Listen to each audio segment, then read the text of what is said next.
Ladies and gentlemen, welcome back to another Daincast. This time, we've got the first game ever on this channel from Heroes' BreaDy, also known as Bread So Sneezy. He is playing his off race, which is his Terran, which is around 3.5k on the EU server. And his opponent is going to be the purple Zerg in the top right-hand corner of Eternal Empire LE. Looking to be a macro-oriented game, potentially, from these two players. Also, I love their colors. I love the yellow Terran. I don't know, something about yellow Terran. They just look like bees or something. They look like killer bees, but they're red, they're black and yellow stripes. Kind of fits the Terran mentality of just stinging you all over the place. We'll have to see if BreaDy lives up to the hype of his color against this filthy Zerg player. Obviously, he's not actually filthy, but you know, Zerg players. We've got it's a lot of prejudice in the community against them. We shouldn't be so prejudiced against Zergs. They're players too, and lots of Zerg players have you know, great skills in the game. But unfortunately, it's so frustrating to lose to swarms and swarms of Zerglings and Roaches all the time. So we can't help but be a little bit bitter. But we'll have to see how BreaDy decides to engage the Zerg in this particular game. It looks like he's going for an interesting style of wall off here. He's going on the low ground by his natural. You can tell he's a Protoss player. You can almost imagine this being a pylon and this being a gateway. And he's looking to make sure that he defends his natural expansion. This is obviously not what Terrans tend to do. They tend to take the high ground expansion here, or the high ground, sorry, wall off. But BreaDy is going to go for a very quick Ghost Academy here. Not something you see every day, along with a Tech Lab. So it's going to be a Ghost Rush against this Zerg, which I've never seen before, at least not in this last 5 years or so. I mean, I've seen Ghost Rushes back in the day, but I haven't seen one recently. So it's nice to see BreaDy is bringing this style into the game here, making sure he's throwing something very strange at the Zerg. But the problem with doing it this way, yes, you've got your wall off, which is cool, but the Zerg is going to spot it like immediately. He's already sees the Ghost Academy, so he's going to know exactly what he's up against. And I think he just floods Zerglings to deal with this. I'm not too sure. You obviously need detection for the Cloak of the Ghosts. It could be a little bit scary. With snipes on the Queens and Roaches and things like that, it could be pretty scary. But I think if you just stay calm and flood Lings, you should be pretty much fine, because BreaDy is putting himself at a massive economic disadvantage here against the Zerg because he's not taking an expansion. So he's just going to be building a factory. He's building a lot of tech on one base. He does already have a Ghost out, which is looking pretty scary. We'll have to see if he gets the Cloak upgrade for it yet. He's going to try and find this Overlord, but not going to find it. So it looks like the very intelligent play from JusticeSeryu here. He's going to make sure that he keeps this guy alive. Cloak does come down from the Ghost Academy, so it's a very committed Ghost build from BreaDy. It's not proxied or anything like that, but he's going to rely on the fact that the Ghosts are invisible and Zerg doesn't have any detection early on. It's going to be a Baneling nest from Justice. Not sure how effective Banelings are going to be. Obviously, if the Ghosts are clumped up, it's going to be nice, but Ghosts do have a fair amount of hit points, and they can snipe the Banelings if they want to, so obviously, Ghosts are really strong against light units, so maybe they're going to be better against the Zerglings. But I can honestly say that I haven't played that many games of Ghosts versus Zerglings early game. I mean, yes, you make Ghosts a late game against Zerg. You snipe Ultralisks and things like that, but I don't really know how they're going to interact with Zerg at this early of a stage in the game. There's no expansion for BreaDy. He's taken both of his gases. He's getting now a starport, so he's going to be able to float his Ghosts in. We'll have to see if he goes for nukes. I'm really excited to see what he decides to go for here. Might be able to get maybe 3 or 4 Ghosts out in the medevac by the time this comes out. So 4 Ghosts in a medevac with Cloak could be very scary to deal with, actually. So it's kind of like a 2-1-1, except for it's, you know, a ghost in the medevac instead of 10 Stim Marines. He does now decide to get his expansion. Zerg on his side has gone up to a pretty healthy drone count here. He's definitely got more drones than the Terran player has, so he's going to have a pretty significant economic advantage here. He's got Banelings, he's got a lair as well, so he will be able to have that mobile detection in the form of Overseers. So really intelligent play from the JusticeSeryu at this point, making sure that he's making lots of units. It's not cutting economy too much, but also not taking a 3rd base, because if your opponent is only on 1 base, you don't need 3. You can beat him with just 2. That's fine. So the four ghosts are going to go into this medevac, and we have to see what BreaDy is going to do with those. The Zerglings are poised to counterattack. There is an Overseer with them as well, so if they do catch a ghost out on the map, they will be able to punish it. The expansion doesn't get scouted from Justice, but looks like he kind of has a sense of when he needs to be expanding, so he takes a third base as well, which is going to maintain his economic lead in this game. But this Zergling on the watchtower is going to spot this move out from this medevac, so it's going to be a little bit awkward here as the Zerg already knows what's happening. There's a big amount of banelings. It's going to be a baneling bust actually at the natural expansion of BreaDy, and multiple Overseers out joining this fight as well. The Zerg knows completely about this, but it's really not really going to be much of anything happening with these ghosts here, because they're going to be able to slaughter all these Zerglings. So it's going to take a lot more forces than that to deal with this much concentrated firepower, especially with the medevac healing with them. They're even going to be able to snipe these Overseers. So if this is the only detection that Zerg has, he's not really going to be able to do anything about it. He's going to be able to snipe these Overseers. There's enough energy on these ghosts to keep their cloak going for a fair while now. In the meantime, they might be able to deal a lot of damage here. There's no detection, there's no spores, and this is looking scary as well, though there is a single Hellion to deal with this, but it goes down almost immediately, as does this ghost on this side of the map. So this counterattack looking very scary, but look at all of the damage happening in the main base of the Zerg as well. It might be a little bit of a base trade. A nuke even going off in the main base of the Zerg here. He doesn't even deal with this. He's going to focus on killing the Terran, but the Terran does have the one major advantage here, which is that he can lift everything up. A little bit of an awkward SCV pull in the main base here. Needs the mineral path these past, but it's going to be maybe good enough, but not until losing almost all of his workers. He's down to 14 workers, which is still more than the Zerg has at this stage. Everything is going down. He needs to lift all of his buildings, but BreaDy is focused on the attack. He knows that he can do damage. He's got no detection on the other side of the map, and he knows he's running out of cloak, so he needs to get as much damage done in this time as he can. Almost all of the drones going down. Only 5 workers now for BreaDy to the 4 of his opponent. The buildings on the Terran side are in flames, but he has managed to build a third command center, so as long as he stabilizes, he should be in a pretty decent position here. He still has this medevac with these ghosts, could come back home and defend if he chooses, but it looks like instead he's going to try to get a Viking out at this stage, which is the, maybe the only unit that can keep, well, I don't know how great the Viking's going to be. We'll be able to snipe the Overseers, but the Ghost Academy is going to be going down, so it looks like this is going to be the last of ghosts that we see. A Queen is available here, but it is getting DPS down by this magnificent Ghost in the third base here. All the ghosts still alive here for BreaDy, and there's nothing for Zerg to deal with this. He's going to eventually pull his Zerglings back, but with the repair on these supply depots, it is going to allow BreaDy to hold and maintain his main base here. And if he lands these SCVs, he's going to be able to repower up. He's got 2 orbital commands, could make a third if he rebuilds a barracks as well. Needs to make sure he repairs this supply depot. It's already nearly 44 health. It's nearly going down and counting, so don't think he realizes this. I'm guessing it's just going to go down at this point. The Zerglings are pulled to deal with these ghosts though, and one of the ghosts goes down, another one might go down as well. Needs to pick up this ghost. It's gonna die as well. So there are still 2 ghosts in each of these bases here, but there's almost no workers left for Zerg at this point, so even if these ghosts go down, this is still a very good economic position for Terran to be in. Yes, Zerg has 3 bases as well, actually 4 bases with the macro hatch, and he can make lots and lots of bases at once, but BreaDy has managed to keep these ghosts alive, and he can continue to pressure this base if he chooses, but he's just going to pop around and do a little bit of poking damage wherever he can. Everything being healed up now in the main base, so he does have a single starport ready to produce units, which is a great building to have alive, to be honest, because it allows you to build high-tech units which can trade effectively against things like the Zerg. So you could make, I don't know, 3 Liberators and send them out to each base and lock them down. It might be a little bit difficult to deal with. And the most important thing here is that BreaDy is continuing to harass this drone line from his opponent, so he's not going to allow him to get any working done whatsoever. No mining is going to happen here, and if he manages to keep these ghosts alive, it's actually looking pretty good for him.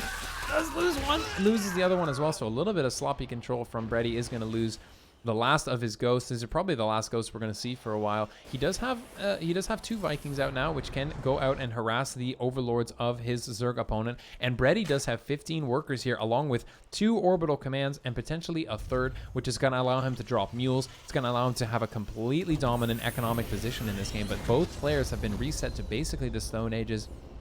BreaDy only now taking his natural expansion and taking his his base as well, his natural expansion as well, and adding a barrack. So it's going to allow him to start making some basic units. He's going to still be able to pump out more Vikings if he chooses and kill all of the overlords. There's no anti-air from the Zerg at this stage, so these Vikings are going to get free reign. They might even be able to land and harass these drones, and the Zerg player doesn't have enough money to make a queen at this point, so he's on such a low economy, and this is going to be really annoying for him. I mean, he's got so many overlords that it's actually not going to come into play for a while, because he's got such a low economy, such a low supply count, that it's going to have to kill basically all of the overlords before it's actually going to become a problem for him. He has so much extra supply, but the scarier thing from him is that the Vikings can land and start harassing these drones. He's only got a handful of Zerglings, and he doesn't have any queens yet. He's still frantically trying to mine with all of these workers. He's up to 12 workers now, but if these Vikings realize this, they might be able to actually go and harass this mineral line. He realizes there's no mining here. He must have workers somewhere, and actually he finds them. This is a really, really scary situation. JusticeSeryu does pull everything back, but if he pulls all these workers, he's not going to be mining. It's going to be difficult for the Vikings to land whatsoever, just because the Zerglings are following them around. But if they do land, if they might manage to find a safe landing zone, they're going to be able to harass this mining. And there's a lot more mining going on for Justice. He's even got a planetary fortress at his natural expansion. This is going to stop any shenanigans from Zerglings. This is a really, really nice decision from him, I think, to just bully the Zerg out. He's going to remake his Ghost Academy and start making ghosts once again. He's already got the cloak upgrade for him, so it's going to be a really nice investment for him to continue to make ghosts. He's still going to be able to snipe the Overseer, so it's a very Protoss style, to be honest, a Bisu style, where you're going to make lots of anti-air units, like air-to-air units, kind of like Corsairs, kill all of the Overlords, all of the Overseers, and then dominate him with cloaked units on the ground. And a changeling does get made here, but then he puts the Overlord in observer mode, so he's going to actually lose this, and even kills the planetary kills the changeling, so it's going to stop. He's only got 1 or 2 overseers left. I think he realizes this is an awkward situation. He types a single / I'm not really sure what that means. Maybe it's kind of like with the 2 colons. It's like a kind of unsure face of what he is going to do. So these Vikings are on the warpath. They're going to look to do a little bit more economic damage. Now there are 2 positions. Now he's trying to saturate this 3rd base location as well, and there are a fair amount of Zerglings here. Would like to see some more queens from him, but he is making a spore crawler, and he's got 3 hatches worth. He's just focusing on Zergling production to make sure that he is dominant on the ground. Zerglings obviously being very, very effective on the ground, but BreaDy is finding a spot. Now that these Zerglings have moved out, like he's got the 6th sense of game sense or something, he's going to land these Vikings and start popping these drones one by one. Now that the Vikings have landed, they are able to do a lot of damage. They weren't in the best position though, so they are going to get forced out by these Zerglings. But a ghost lands at the 3rd base. Nice multitasking from BreaDy. Lands a ghost then, and it starts sniping off these drones. But with the drone pull and the SC and the Zerglings, he is going to be able to drive this ghost away, but this is going to allow an opportunity for the Vikings to land as well, so he can now split the Zerglings' attention between these 2 locations and stop the mining. But there's now mining in the main base as well, so Justice has basically caught up to this game. He's still behind by 8 workers, but this is only lasting for now because he's got so many larvae. He can make he's basically limited by his imagination of how many Zerglings he wants to make and how many larvae he can spend. He's finally now supply capped, and so finally these Vikings are going to be able to start doing some more damage here. If Justice knew about all these overlords on the map, he'd probably be wanting to hunt them down, but now the Vikings are going to land in the main base and start DPSing down this Baneling nest. But as soon as these Zerglings get pulled, this is going to force him back. Does lose a Viking and loses a 2nd one. Not really sure where his attention is at this point. The Banelings are rolling around, and this is actually going to be really annoying for him to deal with. Even this nuke on this base is going to be a problem, because even though he might be able to pull the drones, which I don't think he is, he's still very low health on this hatchery, and it might actually go down.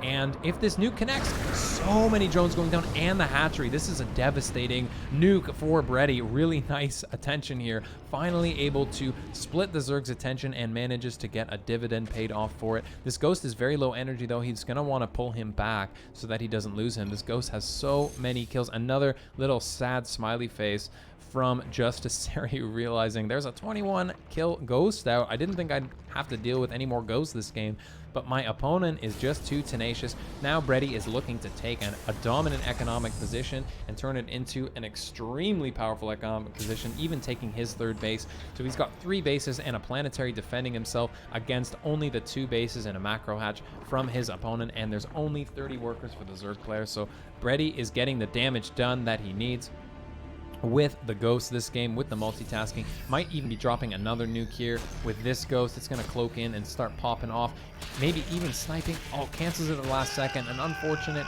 cancel from that Zerg. So many banelings being detonated prematurely, though. A little bit premature banulation from JusticeSeryu. Doesn't get the kill even. He tries to get him without the Overseer, but loses absolutely everything. Unfortunately for him, there are still ghosts out, and now he's got no banelings left. He is remaking these, but these ghosts are just a thorn in his side. He is retaking his natural expansion, but I don't think it's going to be enough. BreaDy is taking a planetary now, being super safe now, realizing he's got a dominant position. He needs to force Zerg to attack him and makes sure he's very defensive, even adding a 4th base with this extra command center here. Not sure where the SCVs are that are queuing this up, but BreaDy is able to defend with all of these planetaries. It's going to be very difficult for pure Zergling to actually do this if there's any kind of a pull on SCVs here. With the AoE damage of this planetary fortress, it even gets a few kills there. 4 kills with 1 shot. Another little confused face from JusticeSeryu, realizing there are planetaries everywhere. I don't know what I can do. I don't have an economy.